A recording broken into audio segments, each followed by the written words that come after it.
ये 8 लक्षण प्रकट होने लगते हैं जिसके ऊपर प्रभु की कृपा होती है। पहला, घोर अपराध करने वाले के प्रति भी दया की भावना, शांति पहला लक्षण है। भाव में भी पहले शांत भाव है। हमारे ऊपर श्री हरिजू की कृपा है, इसकी पहचान ये 8 लक्षण।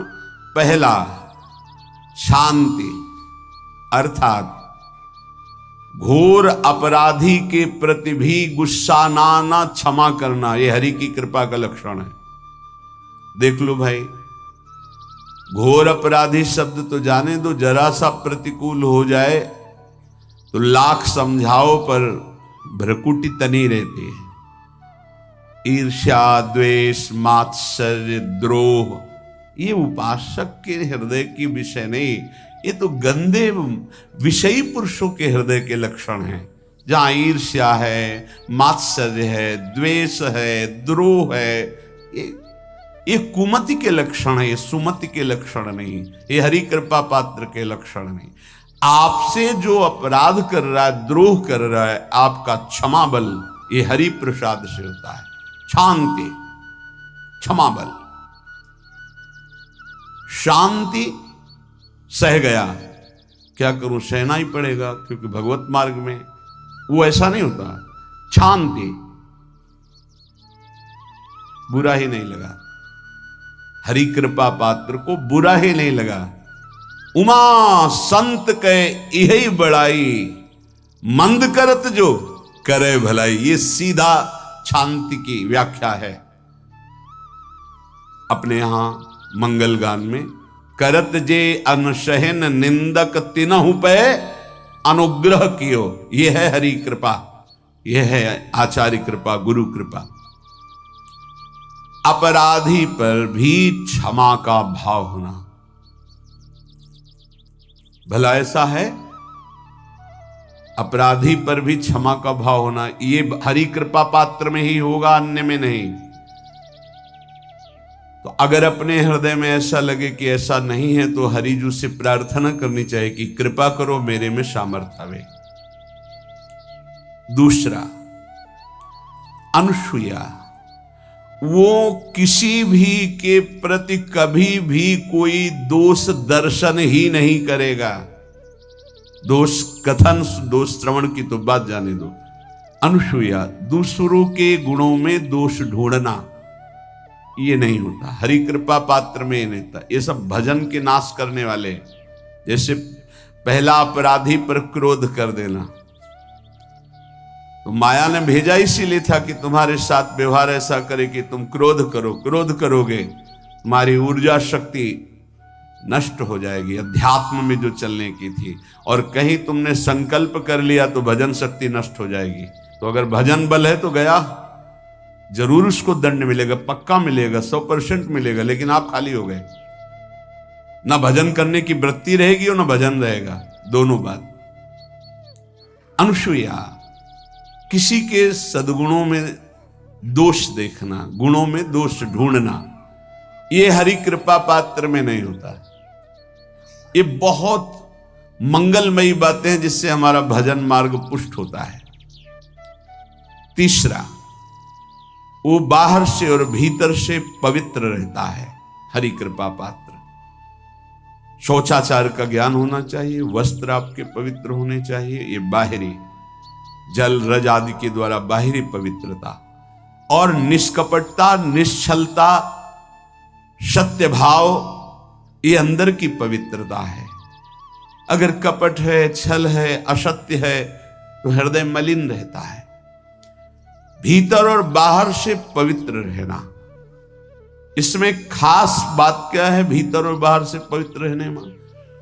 भीतर और बाहर से सदैव पवित्र कौन रह सकता है? तो बोले जो पुंडरीकाक्ष भगवान श्री हरि का, प्रियाजू का स्मरण करता रहता है, वो शवायाभ्यंतर शुचि, वो बाह्य और अभ्यंतर दोनों से पावन रहता है। तीसरी जो कृपा का लक्षण है, अर्थात वो सदैव भगवत चिंतन परायण, शौचाचार का पालन करने वाला, बाहर और भीतर से हरि कृपा पात्र पवित्र रहता है। लघु शंका में जल पात्र में रखा जाता है, जनेंद्रिय को पवित्र किया जाता है, फिर हाथ रज से धो के, फिर कुल्ला करके, आचमन करके, पैर धोकर, ऐसे पवित्र आचरण, ऐसे पशुवत व्यवहार ठीक नहीं। कुछ लोग ऐसी गलती करते हैं कि जिसमें शौच हुआ जाता है उसी में बैठकर लघु शंका करते, तो सारे वस्त्र, पूरा शरीर अपवित्र हो गया आपका। अब तो अटैच बाथरूम की व्यवस्था माया ने कर दी है। हमें लगता है कि शौचालय अलग होना चाहिए और स्नान गृह अलग होना चाहिए, थोड़ा ही चाहे भेद हो, अंतराय होना चाहिए पवित्रता के लिए। अब ये शौचालय है, यही स्नान करना है, यही लघु शंका करनी है, ऐसे तो पवित्रता का निर्वाह नहीं हो पाता। यदि जिस उस जगह आप शौच करते हैं, जो बैठकर उसी पे बैठ के लघु शंका करते हैं, तो आपको पूरा वस्त्र सहित स्नान करना चाहिए पवित्रता के, तभी बुद्धि भ्रष्ट हो जाती है। आपको मंत्र का निरंतर चलना ये कठिन पड़ जाएगा। पवित्रता का निर्वाह करो। देह राग मिटने के बाद एक स्थिति आती है, अवधूत स्थिति, उसमें फिर शरीर की पवित्रता का कोई संबंध नहीं रह जाता। पर अभी तो संबंध है ना देह भाव से, तो बहुत होश से लघु शंका ऐसे करें कि आपके पैरों में, वस्त्रों में छिट्टी ना पड़े, पवित्र रहें। हर समय हमें पवित्र मंत्र जपना है, नाम जपना है, श्री की सेवा में रहना है। बहुत जल्दीबाजी खड़े खड़े लघु शंका की, छिट्टियां पड़ रही, बस ऐसे चल दिए, वो पशुवत आचरण भगवत मार्ग में नहीं चल पाओगे। वो अंदर तुम्हारे व्याकुलता पैदा करता रहेगा, भोगों की, संसार की। शौचाचार का बहुत बड़ा फल है, शरीर राग छूट जाएगा, ये बात समझ लो। शरीर राग छूट जाएगा।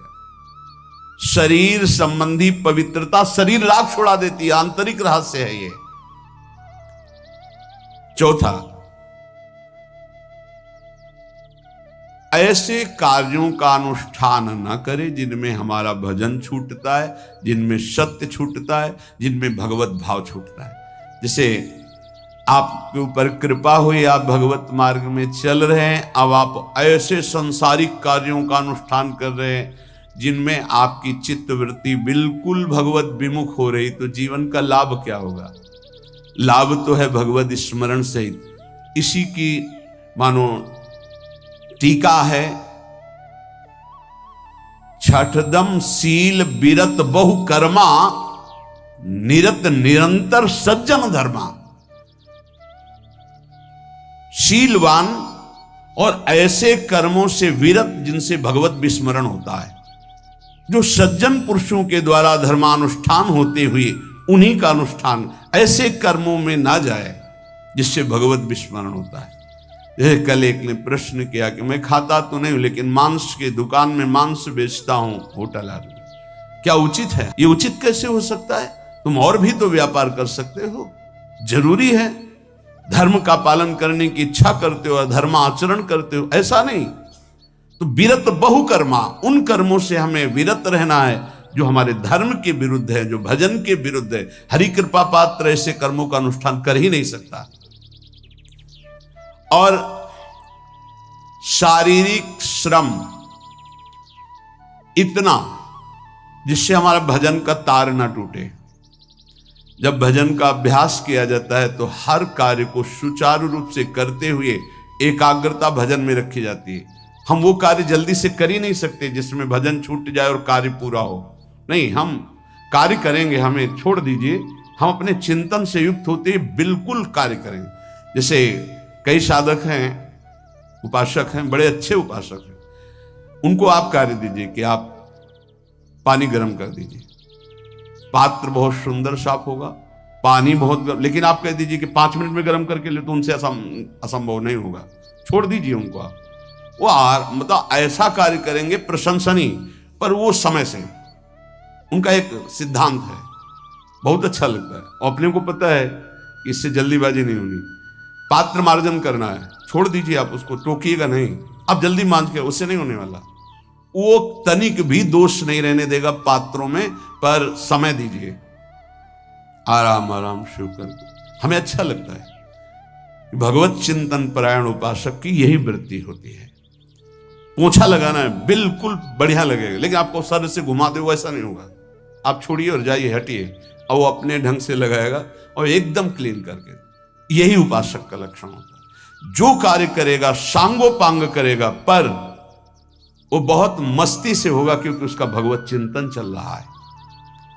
अधिक ऐसे जिससे हमारा चिंतन छूट जाए, थोड़ा संयम में आना चाहिए। ये भगवत कृपा पात्र का लक्षण है। अपने भजन का फल देखना, भगवत कृपा पात्र के सबको प्रदान कर देना। हिम्मत है, अपने भजन, इतनी मेहनत से किया हुआ भजन, भजन होने के बाद, हे प्रभु इस भजन का फल हो, सर्वे भवन्तु सुखिना सर्वे सन्तु निरामयः। यहां तो कहते महाराज, एक माला रोज आपके लिए करता हूं कि आपकी बीमारी ठीक रहे, तो शेष किसके लिए करते हो प्रभु? शेष क्या? अगर इष्ट और गुरु के लिए तुम्हारा है कि एक माला करते, तो फिर इतनी माला करते तो हमें क्या होगा? सब आपको दे देंगे तो हमें क्या होगा? तभी भजन का रहस्य नहीं जाना। सबके मंगल के लिए अपने भजन को समर्पित कर देना। देखो भाई भजनानंदी, भजन में अरुचि होने लगेगी? नहीं होने लगेगी। सुबह से शाम तक पसीना चुआए हम और भजन का फल दे दे सबको, तो इसका रहस्य बताते हैं। सबको जे भी कहा सर्वे भवन्तु सुखिना, तो सर्वत्र विराजमान भगवान वही पलटकर अनंत रूपों में आपके ऊपर बरस पड़ेंगे। ये आंतरिक रहस्य है।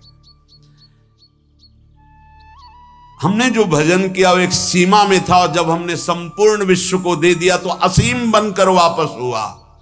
ये भाव न समझ में, अगर ये भाव न कहे तो एकदम लगे हम अपना भजन क्यों दे दें सबको। उस सर्वात्मा में विराजमान जो हमारा प्रभु है, उसी को समर्पित कर। सर्वे भवन्तु सुखिना, तो वो सब पलटकर सब जगह से वापस आया, सबका आशीर्वाद आया और वो महान बनता चला गया। ये लाभ है, आंतरिक लाभ है। अगर तुम्हारा भाव ऐसा न बनता हो तो आप प्रभु को तो अर्पित करते ही है ना, तो वही प्रभु सब में विराजमान है। ऐसा भाव करके सर्वात्म स्वरूप भगवान को हमारा भजन समर्पित है। सब रूपों में प्रभु विराजमान है।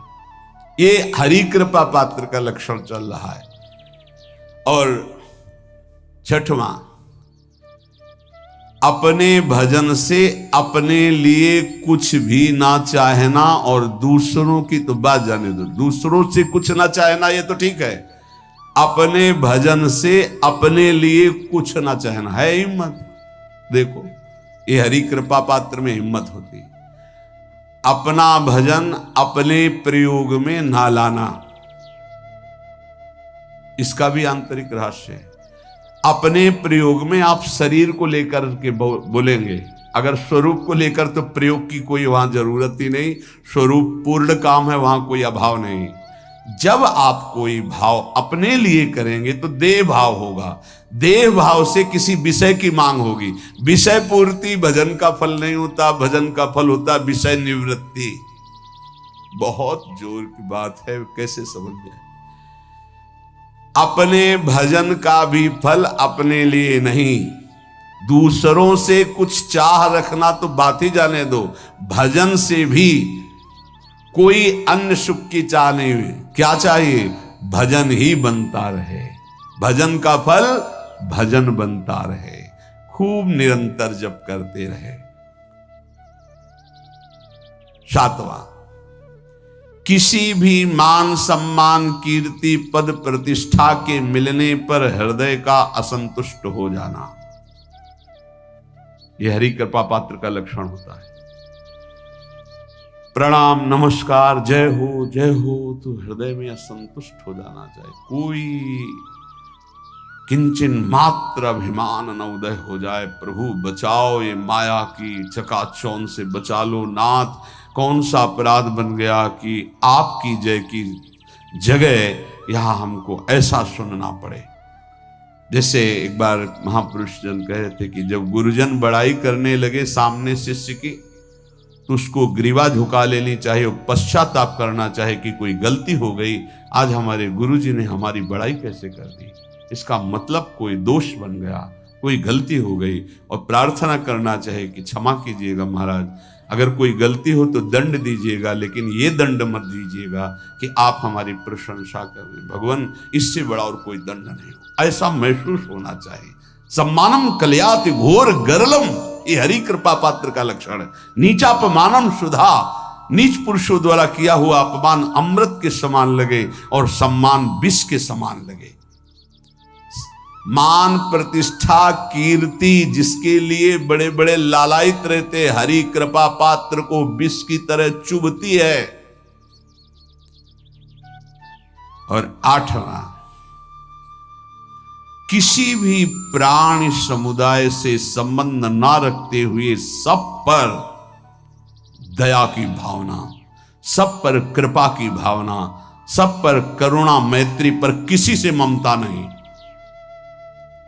ये सूत्र बहुत व्यवहार में प्रयोग करने योग्य है। सबसे करुणा और मैत्री, पर किसी से ममता नहीं। करुणा तो करी भरत जी ने, मैत्री भी की मृग से, पर ममता रहित नहीं रहे। ममता कर ली तो अगला जन्म हिरण का हो गया। ममता नहीं रखी। निर्ममो निरहंकारा, करुणा मैत्री तो करनी है, जैसे इसमें आदेश है, गीता में जी आदेश है, अद्वेष्टा सर्वभूतान मैत्र करुण एवच, पर निर्ममो निरहंकारा, ये साधक की चतुरता है। प्राणी मात्र पर दया कृपा करुणा मैत्री, पर ममता नहीं। ममता किसी से, और यहां करुणा मैत्री ये तो गायब हो गई, केवल ममता रह गई है। अपने शरीर से ममता, शरीर संबंधियों से ममता, विषय भोगों से ममता, यही जहर है। संबंध में ये ममता ही जहर है, विचारों में अहंकार जहर है, कर्मों में ये आसक्ति जहर है। इसी जहर को मिटा दे तो जीवन मुक्त महापुरुष कर्म करते हुए, विषय सेवन करते हुए, वार्ता करते हुए, विचार करते हुए, बिल्कुल जहर रहित उसका जीवन हो गया। तो ये 8 बातें हरि कृपा पात्र में होती हैं, इनको बार बार सुनना, हृदय में धारण करना। जो भक्त होता है, हरि कृपा पात्र होता है, उसमें ये 5 बातें कभी नहीं जागृत होती, स्फुरित ही नहीं होती। पहला, किसी से ईर्ष्या, दूसरा किसी से घृणा, तीसरा किसी से भयभीत हो जाना, चौथा भजन सेवन नृत्य गायन आदि में लज्जा लगना, पांचवा किसी की निंदा करना, ये नहीं होती। अब जो आगे वर्णन कर रहे हैं उसमें महापुरुषों की पहचान है। सिद्ध महापुरुष 3 प्रकार के होते हैं। एक होते हैं आचार्य कोटि के, सात्विक विचार वाले, एक होते हैं भ्रष्ट आचरण वाले, एक होते पिशाचाचरण वाले, और तीनों सिद्ध हैं। बहुत बड़े महापुरुष पूज्य पादुड़िया बाबा जी हैं, वही रहस्य का प्रकाश कर सकते थे, अन्यथा बिना ब्रह्मबोध महापुरुष के ऐसा नहीं। तीनों सिद्ध हैं, तीनों भगवत प्राप्त है। सात्विक आचार वाले, जो आचार्य कोटि के होते हैं, एक एक अक्षर शास्त्र मर्यादा के अनुसार चलने वाले, जैसा शास्त्र कहता वैसा उनके आचरण में दिखाई देगा, और वो उससे सिद्ध भगवत प्राप्त महापुरुष हैं, पर उनके आचरण तस्मात् शास्त्रम प्रमाणम थे। दूसरे भ्रष्टाचार, ऐसों को पहचान पाना बहुत कठिन होगा। भेष मलिन, आचरण मलिन, जैसे आप में कोई पुराना हो तो शायद जान पाएगा, भगवान दास नाम के एक संत इसी चौराहे पे रहते थे। ये जो चौराहा है, कभी नंगे पड़े रहते थे, कभी वो पा रहे उनके साथ कुत्ता पा रहा है, कभी नाली का पानी पी रहे हैं, और भगवत प्राप्त महापुरुष थे। इसकी पहचान स्वयं की। कोई चाय रखने गया, उठा के ईंट मार दी, गाली दे दी, दौड़ पड़े, पकड़ पाए तो 10-5 घूंसे थप्पड़ मार दिए। ऐसा उनका व्यवहार था, भ्रष्टाचार। हलवा कोई रख गया, खिचड़ी रख गया, कुत्ता खा रहा है, उसी के साथ वो खा रहे हैं। कभी गमछा लपेटे, कभी नंगे, सीधे प्रकृति का वार शरीर से सहते थे, बस चौराहे पे ही रहते थे। बहुत अगर गए तो ये राधा टीला है, बस इतना ही उनका था। राधा टीला से इधर, और इधर थोड़ा चढ़ाई जो है जहां पूज्य श्री चंद्रशेखर बाबा जी वास करते, उसके इधर, मतलब चौराहे के बस इतने में ही रहते थे 12 महीना, 20 साल उनको देखा। तो जब काशी से आए हुए थे तो उनको देखा तो उनकी दृष्टि से लगा कि ये स्थिति प्रज्ञ महापुरुष हैं, पर अपने को छुपाए हुए ऐसी लीला करें। पर उनके कुछ ऐसे आचरण थे जिनसे लगा कि इनकी, हमें लगता है, बुद्धि खराब है क्या, मतलब पागलपन का दौड़ा है क्या ऐसे। राधा रमण जी दर्शन करने गए तो जो पुंडरीक जी हैं इनके बाबा, वो उस समय थे, उनके पुत्र जो पुंडरीक जी के पिताजी, वो उनके सहयोग में, करुणा कृपा हुई उनकी, उन्होंने देखा। वो तो बाद में परिचय जाना उनका, हमें पता नहीं, तो बाद में परिचय।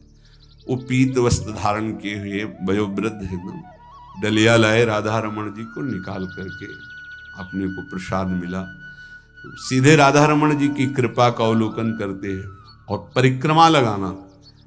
एकदम संकल्प बना, कमंडल में 2 कुलिया रखी, ढक्कन से ऐसे ढक के, और बस मन में आया कि अगर वो बाबा हमसे आते हैं, हमारे कमंडल से कुलिया, सत्य, परम सत्य, कुलिया लेते हैं और पाते हैं और फिर रख के चल देते हैं, तो मैं मान जाऊंगा कि प्रभु ये आपके धाम के सिद्ध महापुरुष हैं, आए हुए थे हम काशी से ऐसे। क्योंकि काशी में ऐसी लीलाएं देखी थी बड़े अद्भुत कोटि के महापुरुषों को।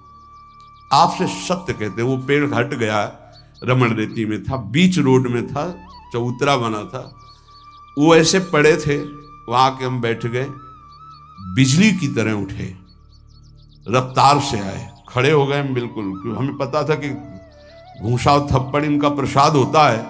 हम कहा उस समय, हम कहा अगर हाथ चलाएंगे तो पकड़ लेंगे ना, बिल्कुल पोजीशन में खड़े।